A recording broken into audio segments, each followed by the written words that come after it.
নমস্কার, সবাইকে স্বাগতম জানাচ্ছি। আমি রবি।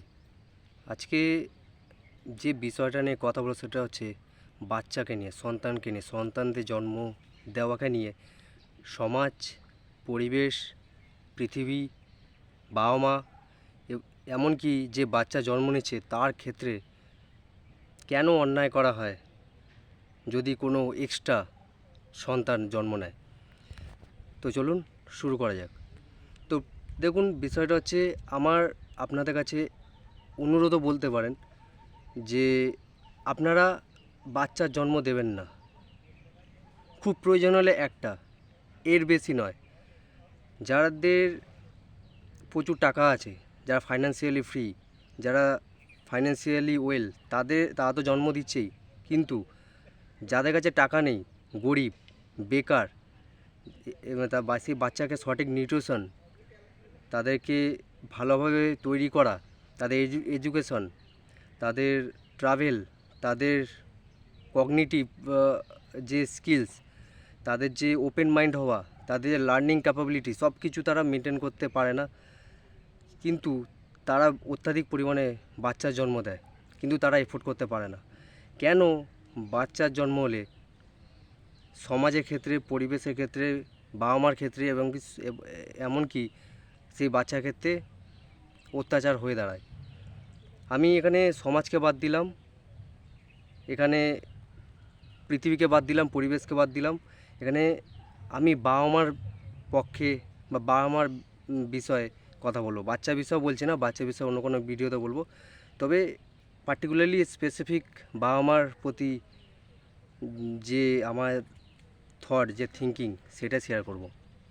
তো দেখুন, যখন কোনো বাচ্চার জন্ম নেয়, শুরু থেকে একদম বিয়ে হওয়া অবধি প্রথমত তাদেরকে নিউট্রিশন দিতে পারে না, তাদেরকে সঠিক এডুকেশন দিতে পারে না, তাদেরকে ভালোভাবে পালন পোষণ করতে পারে না, তারা একটা ভালো এনভায়রনমেন্টে রাখতে পারে না, তারা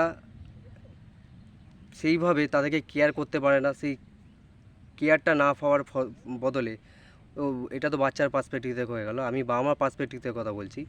যেটা বলছি, যদি আপনি বাচ্চার জন্ম দেন, সে আপনি বাবা হন বা মা হন, যাই হন, কেন আপনার জন্যে এইটা একটা অত্যাচার হয়ে দাঁড়ায়?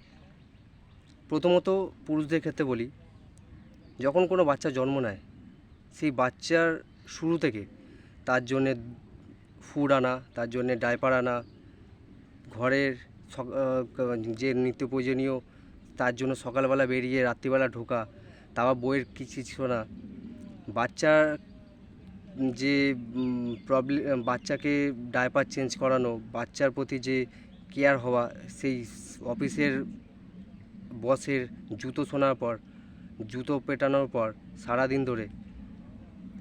সারাদিনের পর বাড়িতে এসে বাচ্চার এই প্যাচপ্যাচানি, ভ্যাচভ্যাচানি, এইসব তাকে যদি শুনতে হয়, সেও ফ্রাস্ট্রেটেড হয়ে যায়, আপনিও ফ্রাস্ট্রেটেড হয়ে যান।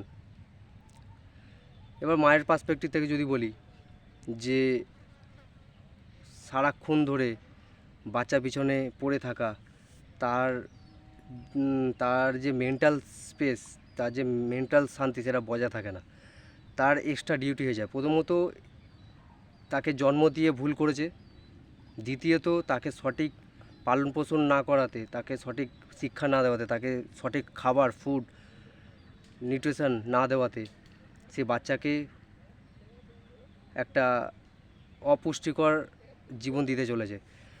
তো ব্যাপারটা হচ্ছে, বাচ্চার জন্ম দেওয়াটা বহুত একটা বড় বিষয়।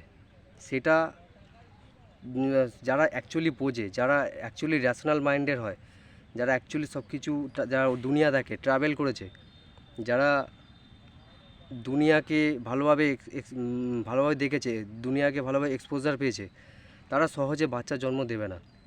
কেননা যখন কোনো বাচ্চা জন্ম হয়, প্রথমত নিজের স্বাধীনতা চলে যায়। বলতে গেলে বাচ্চা জন্ম হলে একটা পুরো লাইফ স্ট্রাগল করতে হয়, গোলামি করতে হয়। সে বসের কাছে হোক, অথবা স্বামীর কাছে হোক, বা স্ত্রীর কাছে হোক, সবাই একে অপরকে অত্যাচার করে, সাইকোলজিক্যালি, মেন্টালি, এমনকি ফিজিক্যালিও অত্যাচার করে। তো ব্যাপারটা হচ্ছে যে অনেকে আমাকে হয়তো খারাপ খারাপ কথা বলবে। যদি আমি এখানে মহিলাদের কথা বলি, প্রথম প্রথম খুব ফ্যান্টাসি লাগে। এই বিভিন্ন সোশ্যাল মিডিয়ার মাধ্যমে, মুভির মাধ্যমে খুব ভালো লাগে। সিরিয়ালের মাধ্যমে একটা ইমেজ তৈরি হয়ে যায়, সেই ইমেজ থেকে রাজপুত্র সাদা ঘোড়া করে আসবে, তার সাথে উঠবে বসবে, শপিং মলে যাবে, তার সাথে সো কল্ড বড় বড় হোটেলে যাবে, বার্গার খাবে, পিৎজা খাবে। আমার এগুলোতে সমস্যা নেই। সমস্যাটা হচ্ছে যে বর্তমান পরিস্থিতি এমনই যে একটা বাচ্চাও পৃথিবী নিতে পারবে না। বাচ্চার যে প্রয়োজনীয় জিনিস সেটা আসবে কোথা থেকে? অন্য গ্রহ থেকে তো আসবে না, সে পৃথিবী থেকে তো আসবে। ক্লাইমেট চেঞ্জের ব্যাপারে আপনারা ভাবছেন না, বায়োডাইভার্সিটির কথা ভাবছেন না, 6 মাস এক্সটেনশনের কথা ভাবছেন না। একটা বাচ্চার জন্ম দেওয়া যে কত বড় দুঃখদায়ক হয়ে ওঠে। কে একজন বলেছিল না, জীবনটা একটা দুঃখময়। আমরা যখন জন্ম নিই তখন থেকে জীবনটা দুঃখকে নিয়েই চলি, তার উপরে আরও 2-3 জনকে অ্যাড করা জীবনে, তাহলে কতটা পরিমাণে জীবন দুঃখময় হয়ে ওঠে এবং জীবনটা নরক হয়ে ওঠে। নিজের স্বাধীনতা বলে কিছু থাকে না। আপনি যা কিছু করতে যাবেন সেগুলো করতে পারবেন না। কেন? ফ্যামিলির রেসপন্সিবিলিটি, ফ্যামিলির দায়িত্ব। আজ এটা আনো, কাল ওটা আনো, পরশু সেটা আনো।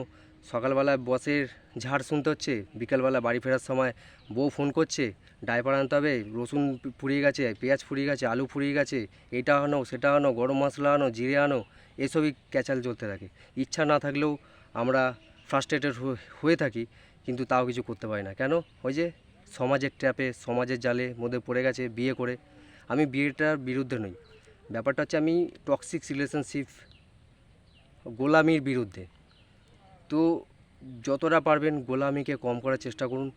আমাদের বেঁচে থাকতে হলে গোলামি করতে হবে, কিন্তু কতটা সেটা দেখতে হবে। আমি যা কিছু কথা বলছি কোনো কিছুকে 100% ব্ল্যাক অ্যান্ড হোয়াইট ধরে নেওয়ার কোনো ব্যাপার নেই। আপনি যে পরিস্থিতিতে আছেন সেই পরিস্থিতিটাকে আগে বুঝুন। আপনি যদি mentally, physically, emotionally, financially well হয়ে থাকেন তবেই আপনি ডিসিশান নিন।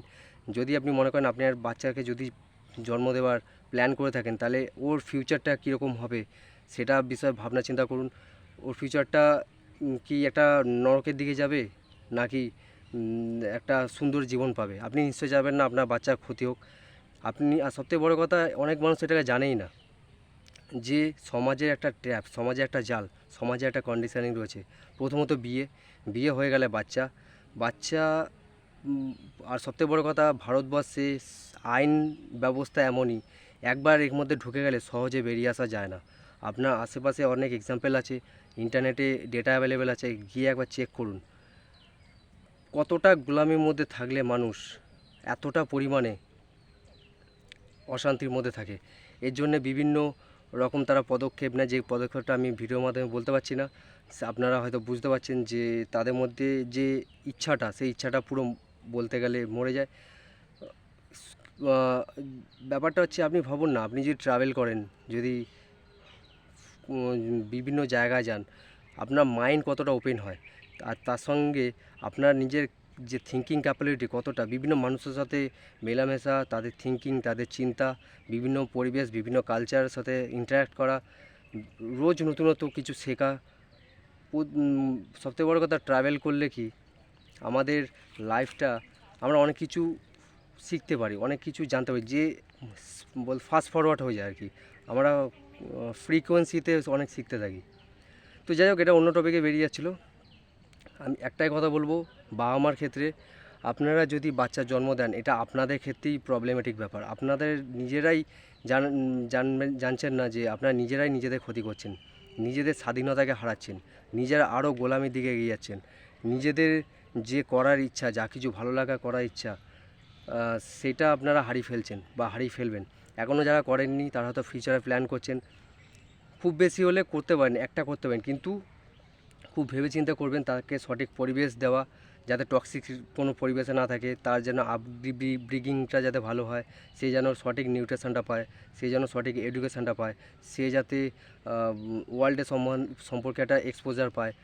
এগুলো একটু খেয়াল রাখবেন, যাতে এটা একটা প্রজেক্ট, এটাকে অবহেলা করে করা যাবে না। আমি রাস্তায় দেখি বহু এমন মানুষ আছে যারা প্রপার্টির সাথে তো ডিল করছে, কিন্তু তার পাশাপাশি 5-6টা করে বাচ্চা জন্ম দিয়ে বসে আছে। আমার নিজের পাড়াতে, আমি যে আপাতত যে পরিবেশে যে এখানে আমার জন্ম, যেখানে আমি থাকি, সেখানকার পরিবেশ এতটাই পরিমাণে টক্সিসিটি ছিল। এখনও বলবো না অনেকটাই রিকভার করছে, তবে সমস্যা সব কিছু তো আপডেট তো হয়। মানুষের যখন বাইরে বেরোয়, বাইরের কালচার সাথে দেখে, এক্সপোজার পায়, তখন আস্তে আস্তে ঠিক হয়, তবে আস্তে আস্তে হচ্ছে। তবে যেটা আমি কথা বলছি যে 5-6টা করে বাচ্চা, আমি যে পরিবেশের মধ্যে আছি সেই পরিবেশে সবজিওয়ালা, ড্রাইভার, তারপর ফেরিওয়ালা, তারপর রাজমিস্ত্রি কাজ করে। আমি এদেরকে ছোটো করছি না, আমি বলছি কারা কারা থাকে আমার আশেপাশে। তবে এখানে একটা প্রশ্ন হচ্ছে, আমি তাহলে এইভাবে এরকম র্যাশনাল থিঙ্কিং কী করে হলো? এইটা সত্যি কথা বলতে আমার মধ্যে ভেতরে ছোটোবেলা থেকে প্রশ্ন করা খুব একটা তাগিদা ছিল। অনেকের ক্ষেত্রে কী হয়, বাড়ি থেকে হোক, আত্মীয় স্বজন থেকে হোক, সমাজ থেকে হোক, চাপিয়ে দেওয়া হয় প্রশ্ন না করা। তো আমার ক্ষেত্রে এই বিষয়টা ছিল যে আমি প্রশ্ন করতাম, আমাকেও দমানোর চেষ্টা করেছি, কিন্তু আমি দমিনি। আমি অনবরত চেষ্টা করেছি, শেখার চেষ্টা করছি। বাইরে আমি সোলো ট্রাভেলিং করেছি, বাইরের পরিবেশকে জেনেছি যে আমার বাইরের মানুষের থিঙ্কিং কেমন, আমাদের থিঙ্কিং কেমন। প্রসেসের মধ্যে রয়েছি, জীবনটা তো একটা প্রসেসের মধ্যে থাকে, চলছে এখনও। তো আমি চেষ্টা করব ফিউচারে একই পরিবেশ থেকে বেরিয়ে যাওয়া, সেটাই করছি, সেই প্রসেসের মধ্যেই আছি। আশা করি ভবিষ্যতে এই যখন আপনারা দেখবেন বা আমি যখন নিজেকে ফিরে তাকাবো তখন কোথায় ছিলাম সেটাও একটা রেকর্ডিং ব্যাপার হচ্ছে। তো ব্যাপারটা হচ্ছে যে বিষয়টা নিয়ে এবার শেষের দিকে আসি। বাচ্চার জন্ম দেওয়া সবার ক্ষেত্রে প্রবলেমেটিক ব্যাপার, বাচ্চার ক্ষেত্রে, বাবা মার ক্ষেত্রে, এবং পরিবেশের ক্ষেত্রে, সমাজের ক্ষেত্রেও। সমাজে ক্রাইম বাড়ে পভার্টির কারণে। এই যে এত রকম সমস্যা রয়েছে, এত রকম পভার্টি রয়েছে, এত রকম গরিবী রয়েছে, কেন রয়েছে? বেশিরভাগ ক্ষেত্রে দেখবেন ভারতবর্ষে গরিবের জন্য রয়েছে। তারা ঠিকমতো খেতে পাচ্ছে না, ঠিকমতো তারা যে কাজে যাচ্ছে তার বাচ্চাকে ঝুলিয়ে নিয়ে যাচ্ছে, আর এটা সোশ্যাল মিডিয়াতে ক্যাপশন দিয়ে বলছে বাহ কত দরদ, কত কত কিছু। তাহলে বাচ্চা জন্ম দেওয়াটাই বা কী প্রয়োজন ছিল? এতই যখন কষ্ট, এত যখন দুঃখ তো রয়েছেই। জীবনে বেঁচে থাকতে গেলে আপনি যদি একা থাকেন দুঃখ থাকে, কিন্তু সেটা সামান্য কম, সেটা অল্প, সেটা সবাই সহ্য করে নিতে পারে। কিন্তু তার উপরে আরও 4-5টা 10-12টা এক্সট্রা চাপিয়ে নেওয়াটা, সেইটা কথা বলছি, সেটাকে কমানোর চেষ্টা করুন। নাহলে জীবন কিন্তু পুরো নরক হয়ে যাবে। যেরকমভাবে চলছে সমাজটা, যে দিকে এগিয়ে যাচ্ছে, মনে হচ্ছে না যে এই, মানে কি বলবো, যাই হোক, নেগেটিভ কথাবার্তা বলে লাভ নেই, অনেক নেগেটিভ কথাবার্তা বলে নিয়েছি। পজিটিভ কথা, তাহলে উপায়টা কি? উপায়টা হচ্ছে প্রথমত আপনার ফাইন্যান্সিয়াল কন্ডিশনটা ঠিক করুন। আপনি মেন্টালি প্রিপেয়ার হন যখন কোনো বাচ্চার জন্ম দেবেন, যে তাকে সঠিক এনভায়রনমেন্টটা দেওয়া। তো একই কথা বারবার রিপিট করছি, আশা করি আপনাদের কনসেপ্টটা ক্লিয়ার হয়েছে। তো দেখা হচ্ছে নেক্সট কোনো ভিডিওতে। সবাই ভালো থাকুন, সুস্থ থাকুন, লাইক শেয়ার সাবস্ক্রাইব করে দিন। ধন্যবাদ।